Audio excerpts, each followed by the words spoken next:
জয় শ্রীকৃষ্ণ ও রাধে রাধে। প্রচণ্ডভাবে ঠান্ডা পড়েছে এখানে, এতটা ঠান্ডা পড়েছে ধারণার বাইরে। আজকে সকালবেলায় চান করতে যখন যাচ্ছিলাম তখন মনে হচ্ছে যেন বরফ, এতটাই গায়ে, মানে যখনই জল ঢালছিলাম সেই কারণে প্রচণ্ড ঠান্ডা লেগে গেছে এখানে। এবার আমরা যাচ্ছি রাধা গোবিন্দ মন্দির, সব থেকে বড় মন্দির, জয় শ্রীকৃষ্ণার রাধা গোবিন্দ মন্দির। সেখানে আমরা এই যাচ্ছি, প্রচণ্ডভাবে ভিড় রয়েছে রাস্তায়, দেখা যাচ্ছে এরকমভাবে।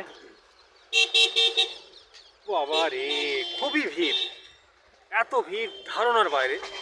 প্রচণ্ড মানুষ এখানে আছে, পুরো গাড়ি, পুরো লাইন দিয়ে গাড়ি দেখা যাচ্ছে এখানে,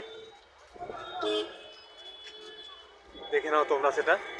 প্রচণ্ড ভিড়। আর আমার সঙ্গে যাচ্ছে আমার এই ছুনুমা। রাধে রাধে বলো, রাধে রাধে। হ্যাঁ, জয় শ্রীকৃষ্ণ, রাধে রাধে।